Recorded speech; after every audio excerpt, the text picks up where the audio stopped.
going on, everybody? Alex here with Nickens Lawn and Landscape. Hope you guys are all doing well. I wanted to make this video. We did a drainage project and I took some footage of it, kind of a time-lapse type video, but I wanted to make this video and just kind of talk through the process, try to help you guys who are looking to put in a drainage system, whether you're a homeowner or a contractor. This is the way that it needs to be done. We do a lot of drainage work, been doing it for a decade. We tear out a lot of hodgepodge type systems, DIY type projects, I guess you would call them, but just causes a lot of problems. So you want to do this right from the get-go, and that's exactly what we're doing here today. So if you got any questions, leave those in the comments as we go along, and I'll do my best to explain what's going on here.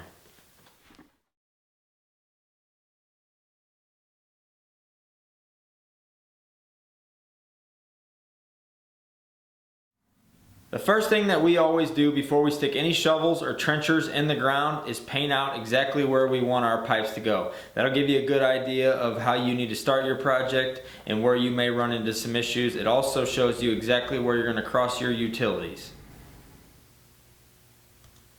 Alright, so first things first, you have to do this on any project when you're digging anything below the grass level. You want to locate all of your utilities. In this case, the only thing that we're working with here is a private gas line. Now this is something that's not going to get marked whenever you call Julie, so if there is private lines, you need to know about those. But you need to call your local locate number, which is usually 811 depending on your state. We're in Illinois, so we call 811.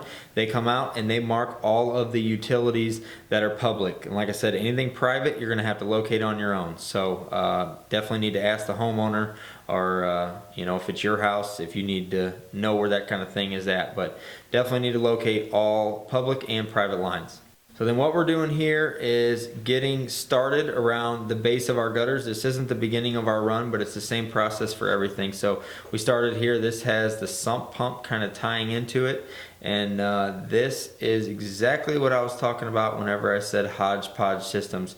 We see this a lot where we're at, and it just causes disasters. But basically what they do is take a piece of 4-inch corrugated pipe, so the black flexible stuff that's really thin and collapses super easily.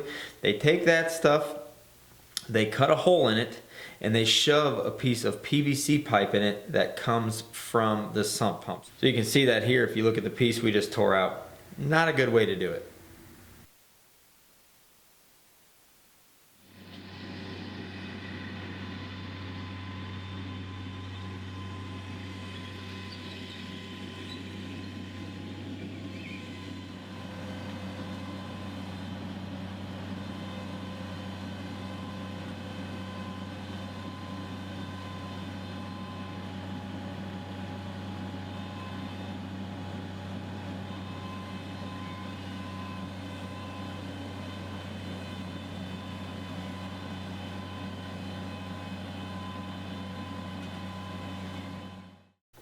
So as you can see here, the trencher makes this project a breeze. We use this machine for all of our systems like this, and it works out great.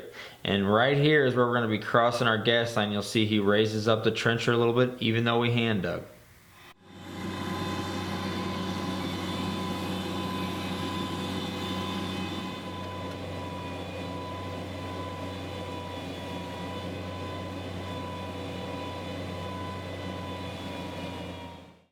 So even though we use the trencher, we will still have to come back and check grade and make sure that we're level. But we've done this enough times, we pretty much know where it needs to be. So you can see here we're coming back through, checking everything, making sure there's no high spots. And this backyard was a little bit lower than the side yard. So when we started our trench, we were pretty shallow. And as we got over there to the side of the garage where the brick starts, we had to get much deeper. So we call this crumbing it out. We'll go through the trench like this, get out any loose stuff, any spots that we can visually see with the naked eye that are high or low, we'll fill those in. But we'll go through with this, and then we'll take the transit through and just verify everything and guarantee that we have some slope. And on some of these projects, it is difficult to get a lot of slope. Some of these residential lots, you just don't have it. So if you don't have a ton of slope, that will be okay. As long as you have a little bit of slope and you're using solid pipe like this, the water will flow. You know the old plumber saying, I'll spare the harsh words, but poop runs downhill. So you can see here we're checking it with the laser. Like I said, verifying everything. We know about where we're at, but we'll check it with the laser, and if we need to, we'll come back with a shovel and guarantee that we do have enough slope.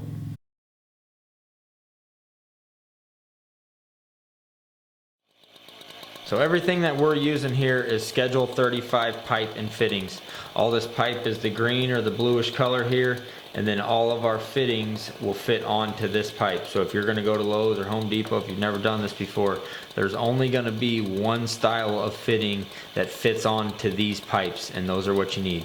But you've got nice gutter adapters and everything that fit right up. It's easy to make this stuff work and comply with all your residential gutters. Some of the commercial stuff, some of the downspouts and things are a little bit different. Some are round, some are 4x4 squares, stuff like that you're not going to find at Lowe's and Home Depot. But if you're doing a residential project, everything that you need can be found at Lowe's, Home Depot, Menards, any store like that. And this saying couldn't be more true than for a project like this, but measure twice and cut once. Once you glue this stuff together, usually you're not getting it apart. If you do it right away, you might be able to, but once it sits for a minute, it's glued. So you don't want to go back and start hacking into your brand new system. So do it right the first time, measure twice, cut once, take your time, and it'll all work out fine.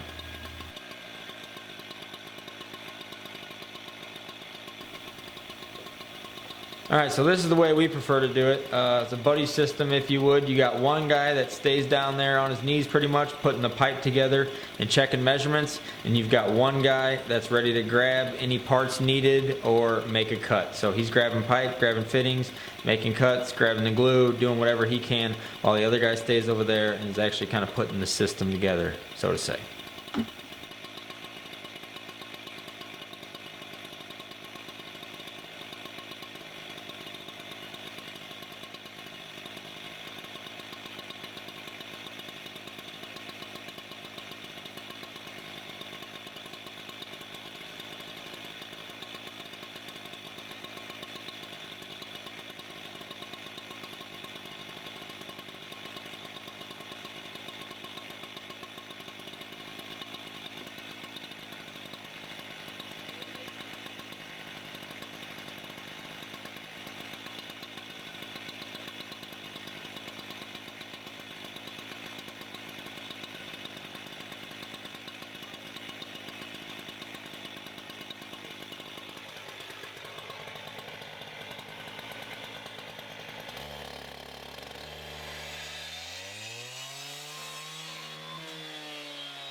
Alright, so once you get past all your junctions here, you can really start flying. But you can see what we're doing here. You glue it, and then we're double checking our measurements here. But we get it glued, and then you can take a shovel and use the back end of the shovel, kind of dig it down into the dirt, and then you can pry that pipe on. That works really good. Or if you've got like a heavy rubber mallet or like a dead blow for hardscapes, if you glue the pipes and then take that dead blow, and you can smack it a little bit. But a lot of different ways to get it on there, but we found a few tricks that seem to work pretty good for us. And then what we use here on the residential properties where there's a concrete curb, this property there was like a 3 or 4 inch concrete curb down there, so you can't cut into those legally where we're at. Be careful doing that where you're at. Maybe want to check into it if that's what you plan on doing. But what we do, and whenever we get down to the road down here, is put a pop-up emitter about a foot or so away from the curb, so that water can flow out of that pop-up emitter and run right onto the street. And once you get that pop-up emitter on, that's pretty much it. You're there. All you gotta do now is cover everything up. And that's pretty self-explanatory. Put the dirt back in the hole. I think we can all do that. But that's pretty much it, guys. If you got any questions, leave it down in the comments. Let me know what you thought. We'll try to do a more in-depth video on this whenever we get a chance, maybe on one of our next drainage jobs. But this is a good overall how it's done, what we use, what you should use. It's really not rocket science, but it does take a few projects to get the hang of it and understand really what's going on. So starting simple is always a good option. If you're wanting to get into this and start making some money, maybe do your house or your parents' house or your cousin's house or something like that. All right, guys. That's pretty much all we got for this one. We're going to wrap it up with the backfill. Hope you guys enjoyed. Give us a big thumbs up if you enjoyed. If you're not subscribed, consider hitting that subscribe button. Lets us know that you like what we're doing. All right, guys. I'll see you in the next one.